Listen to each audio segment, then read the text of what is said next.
Good day, good day. Thank you, ladies and gentlemen, for joining us, Chris. Thank you, Chris, for a wonderful job there, mate. What a beautiful day today, right? And I'm so glad that you all joining us today. So on behalf of Fairfield City Council and the Workary, thank you so much, ladies and gentlemen, for joining this special online event. This is the COVID-19 online business forum event. And I just want to clarify something to our listeners out there as well, is that if you have a question, please make sure you take this opportunity to ask a question. We have got four great experts in different industries that's going to join us today, and they're going to be share a lot of ideas, especially for the entrepreneurs out there. Make sure that you join in, ask the question, because these four experts have so many years experience in their chosen area.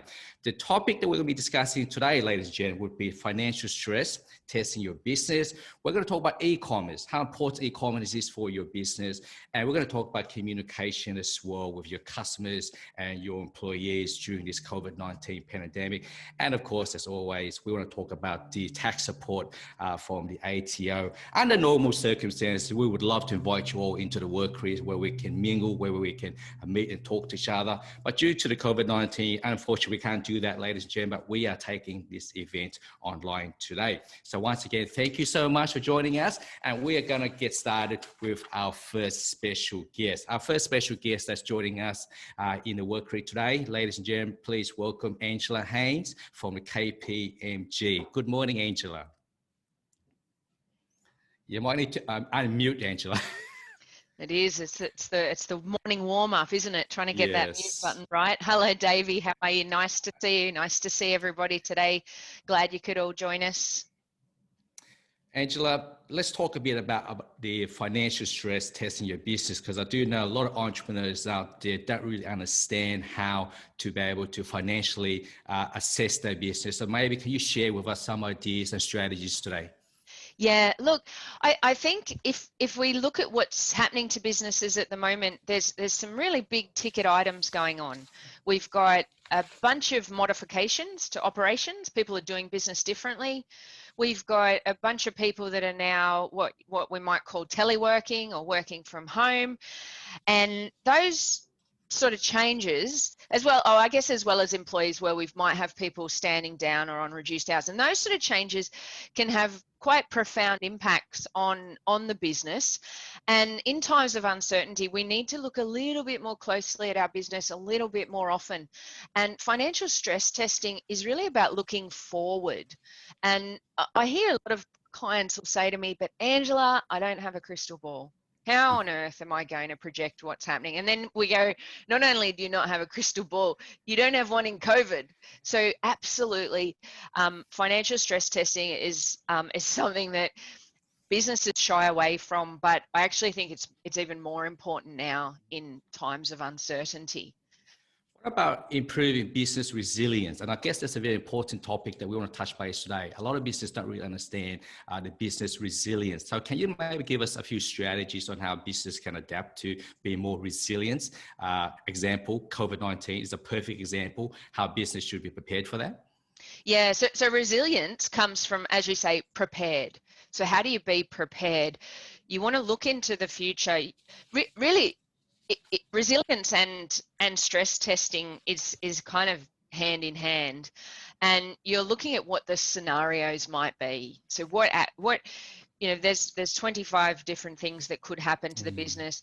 You can identify some of the more likely ones, and they're the ones that you can prepare resilience for. So what's a scenario that might play out here, and then in response to that scenario, how might I prepare, and therefore how might I be more resilient? And also, by the way, I love your shirt, by the way. It's a colorful shirt, beautiful.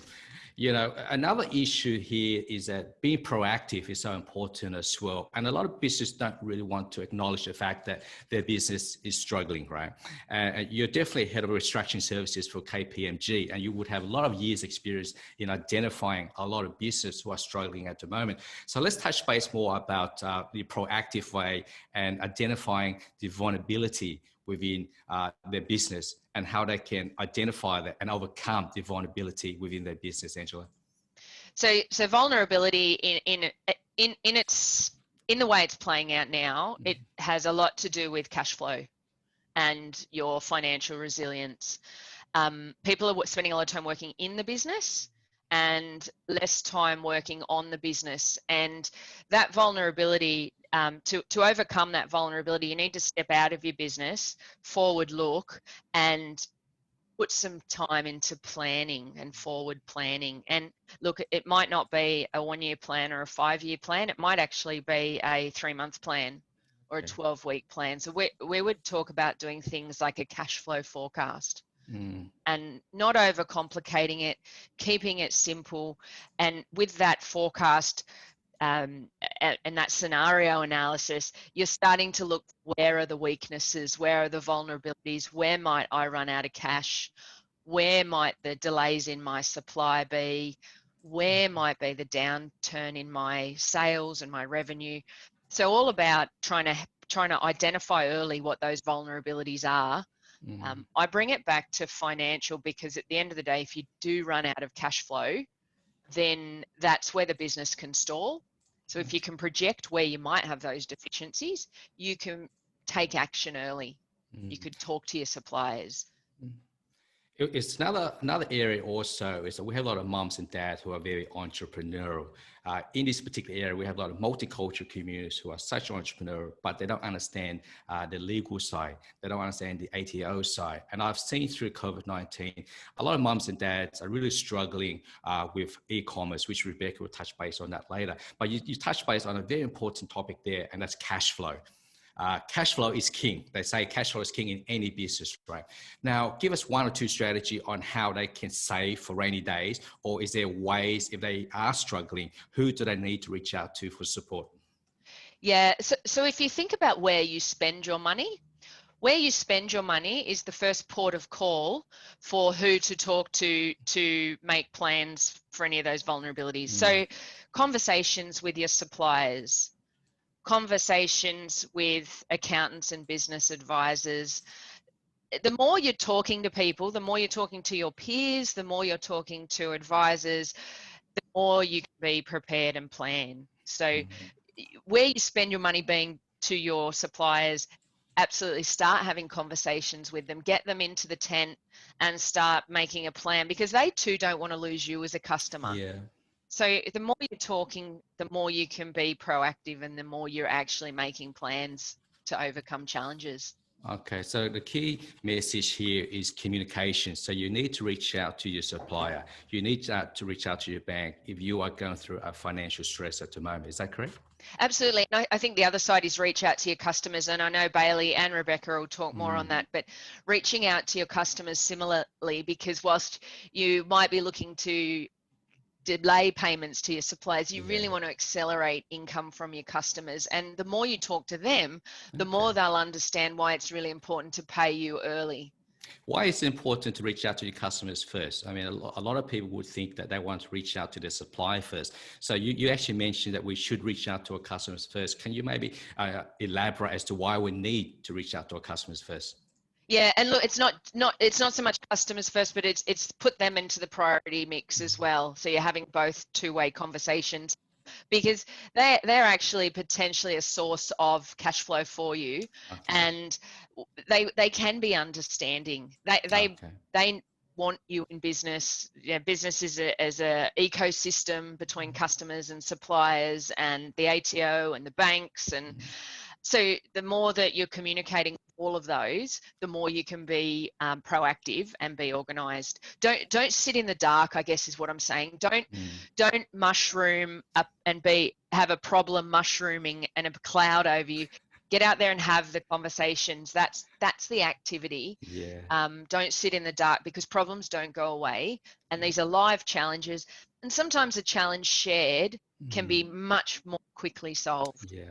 I love your terminology. Don't be a mushroom. So I love that. I'll make sure I remember that for the next time.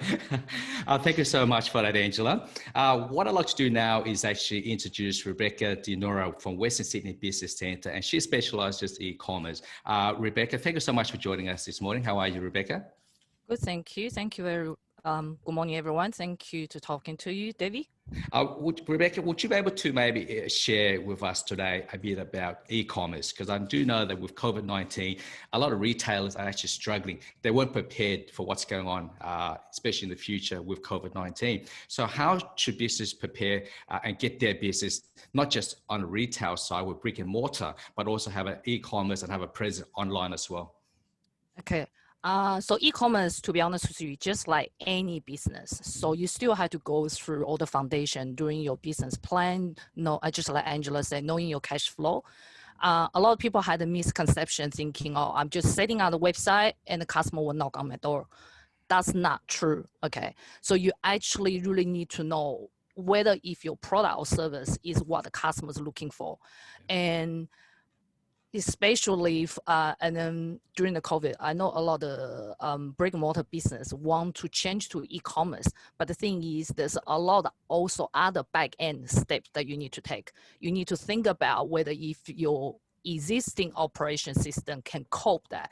Say for example, delivery, marketing, stock control, things like that. And it takes time. And also it means it takes money. And on the top of that, you also need to consider what kind of marketing platform where you're going to sell, marketing strategy that you want to use. So unfortunately, again, back to the cash flow, if you already have problem with the cash flow, and what we'll be seeing that is that the business will go, I would like to do something to get a quick income comes in, but a lot of the time it doesn't work out that way. So with e-commerce, Rebecca, can you maybe elaborate a bit more about e-commerce? Because I know that a lot of our audience out here might not understand about e-commerce. Yep. I do know that we have a lot of entrepreneurs out there who sometimes work full-time, and then they want to set up a side business. And by having a side business, they're utilizing e-commerce and social media to get their business out there. Because we do know that having a website, for argument's sake, it's open 24 hours a day, 7 days a week, 365 days a year, and you don't have to be there. And in terms of cost effective, that's definitely a cost effective way. So Rebecca, can you maybe share with us a bit more about e-commerce and a strategy on how to get a business launched onto e-commerce? Yeah. So traditionally, usually the the e-commerce style, you're just setting out your own website, and then from there, usually the issue comes in with is actually the storage and the increase of the cost.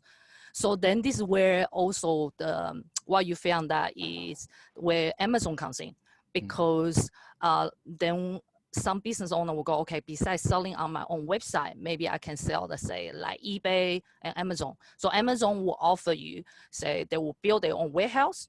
All you have to do is pay a certain amount of money, and they will deal with all the storage and the customer service for you. Yeah. And the new trend at the moment, which is very popular in overseas, but it's not very popular in Australia, is what we call drop shipping. Yeah. So what it is the customer will purchase on my website in retail price, and then I will order it through my supplier, and whether it could be a wholesale or whatever price I agree with my supplier, but my supplier will send out the order on my behalf. So in other words, I do not have any stock whatsoever. All I have to do is just market this website. Okay, and so the supply itself can be either in overseas or in Australia.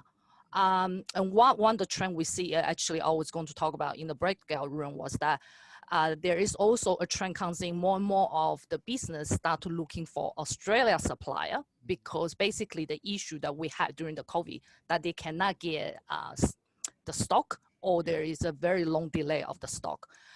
So this is probably one of the things we really had to think about, was that in the past, yes, we can say you can sell anywhere in the world, but right now we really had to think about how multi-channel of the a selling platform, as well as you need to think about how multi-channel of the supplier, just in case, so that you're not actually stuck. In other words, don't put your eggs all in one basket. It's interesting you mentioned drop shipping, because Angela Haynes mentioned earlier about cash flow. And for a lot of our listeners out there who don't understand drop shipping is actually, you don't actually physically buy the product. Right. So the product is still with the supplier. So once you place an order, the supplier will then ship that directly to your customer. So you are like the middleman, and you don't actually physically have to buy a physical stock and store in your warehouse. So therefore cash flow, that's king, right? That you don't actually need to fork out money to buy these products. Is that right, Rebecca? Yes, so in one way, but however, as a business, you still have to spend some money or certain amount of money on your marketing. Okay. So in other words, you might saving money by purchasing a stock, but you really have to look into where to market, how you can actually reach as many customers as possible.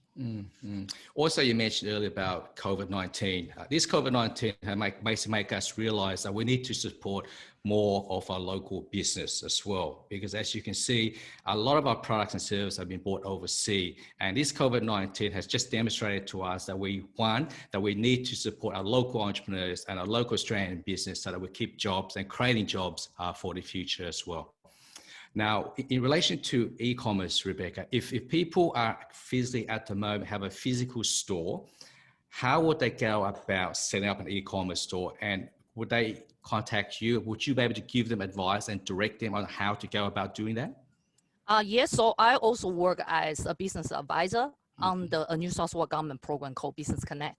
So for those of you who haven't heard about Business Connect, it is funded by New South Wales government, and you can have at least 4 hours a section with one the advisor at no cost to you. So yes, so setting up e-commerce, things like that, we can actually discuss. And we can also give you referral to anyone, so like as necessary. Yeah. So for example, I'm not accounting, so I'm not a tax expert. So in this case, I'll probably will tell my client, I can give you general tax advice, but in the end of the day, you really need to go to seek your accountant to actually talk about that. A lot of people, they fear the word IT, technology, and e-commerce, right? Especially a lot of moms and dads out there who are starting an entrepreneurial journey. Now, it's so hard to be able to find the right supplier and IT to be able to set up an e-commerce. For argument's sake, a simple website design. Can you maybe go through a little bit how a website should look like and what they need to do and what information they need to put onto their website as well? Okay, so to be honest with you, there's a lot of different services or apps you can use. So traditionally, you will pay for a website designer to do it. But right now, you can actually set up a very nice professional e-commerce website at very cheap price. Say, for example, you could use Shopify, you could use BigCommerce or WooCommerce. Okay, they also have a lot of what we call add-on plugin, which means that, for example, like in my website, I use BigCommerce. I have what do you call it, like a loyalty program. Okay. If I'm going to pay someone to actually design that, that will cost me a lot of money. But all I have to do is actually download the app. Some of them is actually free, or some of them has a very like a subscription fee, monthly subscription, which doesn't cost a lot. But it actually will make my function look much better. So usually you will see that is customer want to see photos. So we need nice looking professional photo, okay, to attract the customer detail. And they want to know about, you know, your the delivery cost, which it is one of the biggest thing. Because in Australia, being so wide, you know, so I'll usually advise the client if they could offering the free delivery, even that means you had to put the price up a little bit, because that really, for some reason, subconsciously, we just like to see the word free. So have your terms and conditions, and obviously have a payment option, which again, in Shopify side, okay, you can have more than one payment option. So you can pay by credit card, PayPal, as well as depends on the country you are at.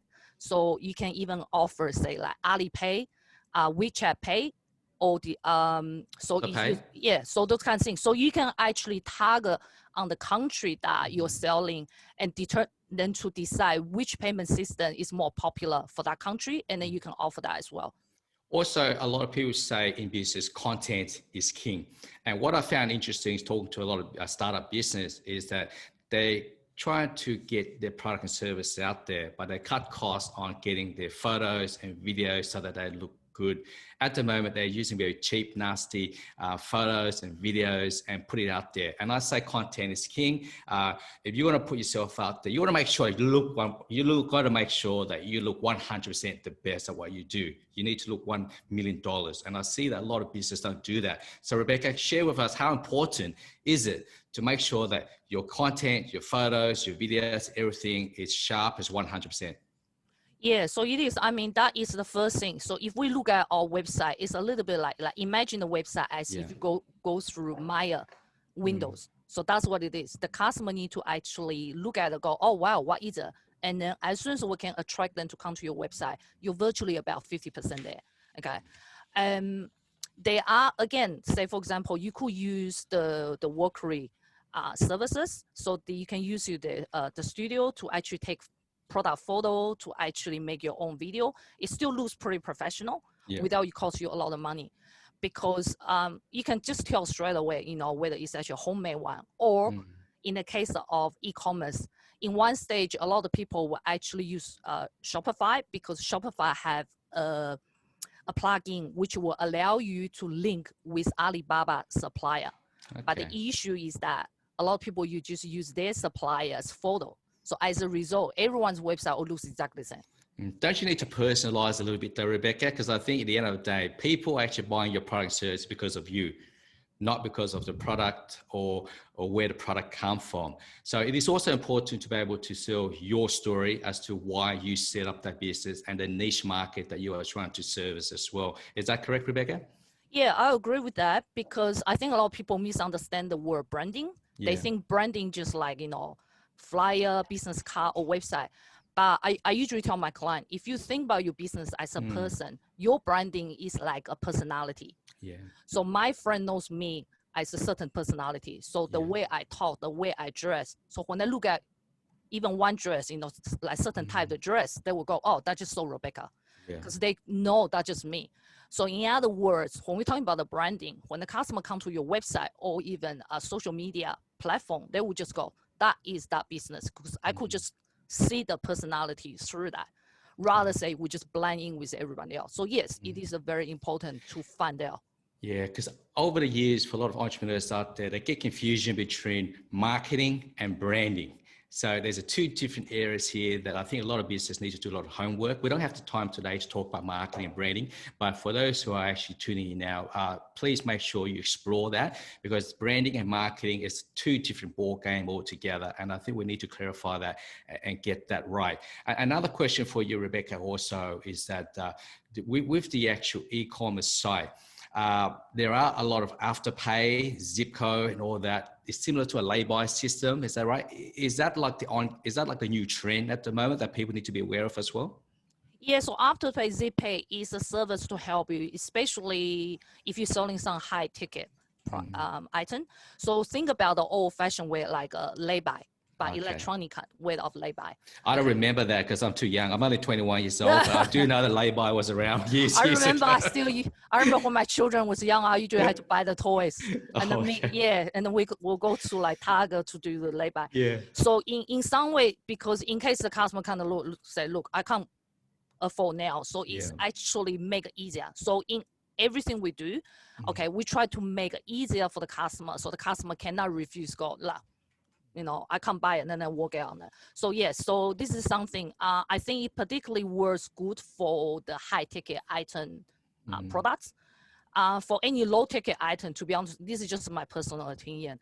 I think if you're going to have issue, try to pay something, say $6 or $10, then we really need to think about, from my point of view, is like, do I really want to encourage customer if they can't even afford to buy something that worth $6?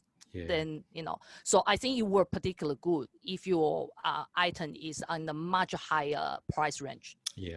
Thank you so much, Rebecca, for sharing that with us. We've also have Bailey Leitch, the founder of Space Jump Media, and he's joining us today. And good morning, Bailey. How you doing, man? Morning, Davey. Morning, everyone. That's awesome. So, you know, we're talking about e-commerce and we're talking about social media. You're the expert at social media and also communication. So can you maybe share with us some of the strategies on how to keep our customers and suppliers happy through communication? Yeah, I think if we start with suppliers, they're essentially in the same boat as you, right? So they're concerned as, like Angela was saying, the cash flow. That's the main thing with this coronavirus is how do we keep a consistent cash flow? And I think at the end of the day, everyone's kind of vision has shifted from how can we increase profits to how do we survive, you know, until we can see what's laying ahead. Because right now it's such an uncertain time. So I think if you kind of lay your plans out a little bit more to staff and to suppliers, it really helps them understand what's happening. So a good example is with the JobKeeper. I've kind of heard other people, their employers, and then other businesses explain to me how they've told their employees what they're doing with the JobKeeper. Yeah. And it's very easy to see a successful business to a business that's kind of not sure what's going on by how they treat their employees and how they talk to their suppliers. And if we look at, for instance, the organization that I work with now, Flintwood Disability, we knew that in March, we weren't going to make it to that point. We knew that in the September round that we couldn't continue to have JobKeeper. So as soon as we found out that, I think it was, you have to make a 20% or 15% decrease in profit. We knew we couldn't make that. 30%, was it? Yeah. We told our employees. That's a thumbs up from Lyndon. Is that correct? Our ATO expert. Well done. We found out that essentially wasn't going to be the case for us. Yeah. And so we go to our employees about, as soon as we knew, they knew that was going to end, right? And that meant that everyone can trust us a little bit more. They can understand, I guess, the climate that they're going to be facing in 3 months. Whereas I've spoken to some people, kind of local RSLs and things like that, and they won't tell them until the very last day. Mm-hmm. And what that does is everyone's coming to work at the places that aren't telling them anything. And they're not working for the business. They're working for themselves, and they don't trust the business. Now, there's a really good analogy, and I'm probably going to stuff it up. But essentially, you're walking past a construction site and you see 3 workers. And you ask the first worker what they're doing, and they say, I'm laying bricks. It's okay. You see this second construction worker, and you ask them what they're doing. They say, I'm building a wall. You ask the third construction worker what they're doing, and they say, we're building a church. And so you want every single person in your organization to know what they're building, what they're doing. And you want every supplier to know why they're helping you, what they're doing. And you want every customer to know what your business is doing, what your plan is in the foreseeable future, so they can feel more a part of that journey. It's interesting you touch base on customer service. A lot of businesses out there focus more on profit making, and then neglecting their customer. So you mentioned communication is a key, right? So can you maybe share with us some strategies for our business out there on how they can balance both? It's not always about making profit. It's about that story about keeping your customers happy. So give us some ideas, Bailey, today on how to be able to communicate with our customers and keep them happy. And so at least that way, if a happy customer is happy with your product and service, then definitely they will come back and buy and be a repeated customer to your company. Would that be correct, Bailey? Yeah, definitely. And I think there's always, in every type of business, there's always a hidden sale. And so in the 90s, you had to kind of show that you were environmentally aware. Yeah. What are we doing for the planet? And then in the recent, I'd say 5 years, what are you doing for society? Do you help equal rights? Are you equal employment? Do you care about your socio-economic area? And that was if you showed that you cared about the local community, or you cared about rights. It wasn't necessarily a sales tactic, but it showed that you're community minded. And it is, in a sense, another marketing tool that you can use because you show that you care, shows that you're real. And I think that because of the coronavirus, what we're really seeing is this, we need to show that we care about people's health through how do we show that we have hand sanitizers, how do we show that? And I think in general, like you said, content is king. And if you have the ability to take a video, just a basic video of what you've been doing the last 6 months, the struggles you've faced, but how you're overcoming that. And maybe you do a vlog, maybe you do a podcast with your business partners, just something, right? And at the end of the day, I understand a lot of people don't have the means to make a video. But even if you have niece, nephew, son or daughter, they can just hold the camera up and you can speak to it inside your shop or in front of your computer, and you can let them know that, hey, our supplies have decreased, but we're really trying to make sure that you, the customer, doesn't have to spend any more money. So we're trying to do this and that. And we're also making sure all our employees keep a job, and we're going to do this and that. And also here's how we're making sure that the area that we work in is clean, sanitized safely. Yeah. If you have a physical storefront and you don't have a video explaining your health safety procedures, you're probably missing out, and you should make one right away. And just to touch base there for our listeners out there who are struggling with getting your video or photography or content, please reach out to the Workary. We've got wonderful staff here who are experts in those areas. We'd love to help you. Sometimes, it's hard to get the right people to help you get those photos and videos. So by all means, reach out to Workary, guys. We're here to support you guys 24/7, sort of, right, Chris? He's laughing. Another thing also, Bailey, is also important. You mentioned social responsibility. What I've noticed also interesting these days is a lot of corporations are going towards the social enterprise, where they donate the certain money back to charity. People and also the consumers are very knowledgeable in terms of they want to know where their products and services come from. They care about the environment. They want to give back and create jobs in Australia. Social media plays a very important part in all business. So Bailey, can you share with us maybe 2 or 3 key strategies on how business can take their business one step further and utilize the social media platform to get the business and market the products out there, man? Yeah, so the first thing is with social media, it's in the name, it's social, right? It's communications, it's conversations. That's really what it is. Yeah. If you're just posting something and not talking to people and not connecting with someone, you're just making an old form of a newspaper ad, really. So I think the first thing you should do, if you haven't started a business yet, or maybe you're in the early stages, you have the business, but you haven't created social media, I would look around you and see other people in the local community. So if I had a cafe right now in Canley Vale, what I would do is I would look around to see maybe there's a karate dojo somewhere, or maybe there's a daycare center, and maybe we can give free coffee to mums. Maybe we can do something with the karate dojo where if they come in, we can take some photos of them. And then what we do is that obviously isn't social media, right? But you facilitate that through social media. You can ask them through social media, you can advertise that through social media. So I think the first step is one, really understanding your surrounding. There's a lot of businesses out there that really kind of just exist in this isolated world and they don't connect to the places around them. And in times like this, it really is valuable. It's a resource that you're not using. Secondly, like I said, videos are very helpful. I think the best advertising money spent right now is if you were to make a video explaining your business and how you're going, right? And then you put some, let's say $100 onto that video, right? And so you then make, let's say like a sales pitch, another video, right? Okay. So you've got 2 videos, one which is explaining your business, and 2 is kind of like a more salesy focused one. Yeah. The first video that's explaining your business, you advertise to your local community, and maybe if it's a cafe, people that like coffee, things like that. But you can make it quite broad. Your second video should target the people who have watched your first video all the way. Okay. If that makes sense. Yes. And so what that means is all your ad money, your targeted ad money, is on the people who you know have actually watched that video and invested in your business. Yeah. They're interested, they've watched that whole video. And that little sales funnel there is very, very commonly used. Rebecca would know in e-commerce, kind of all over. That is probably your best value for money. Okay, that's awesome advice there, Bailey. Thank you so much for that, Bailey. Just to let people know that we are all human here. We're not robots. So can I get all our panelists to give us a high five to people know at home that we're actually not robots here? Awesome. Thank you so much for that.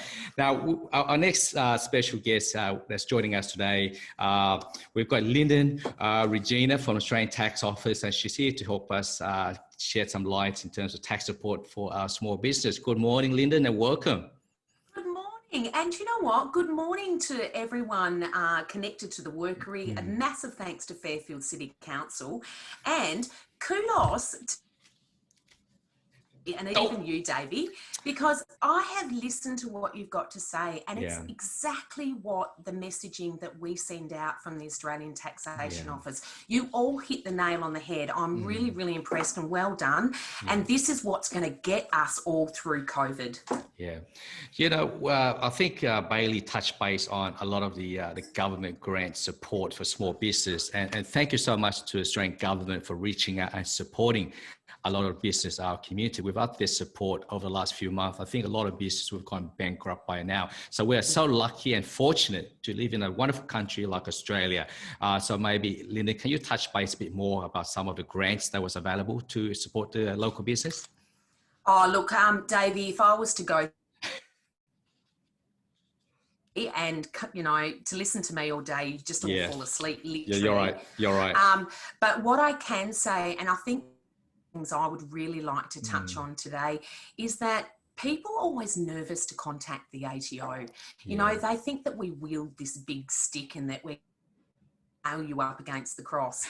It's not our intentions. And I think something that we've really taken away from COVID, and literally it's 26 weeks because I'm into 26 weeks of lockdown, and I've felt every single hour of those 26 weeks, is that I've spoken to 100 us today. So now what we're going to do, ladies and gentlemen, is we're actually going to break out into each individual room. So there's actually going to be 4 rooms there. We've got Angela Haynes, we've got Linda Regina, we've got Rebecca, and also we've got Bailey. So we're going to break out to each room, so where you can actually communicate directly with our 4 experts out there. And again, I want to emphasize to our listeners out there, please, please, please don't be shy.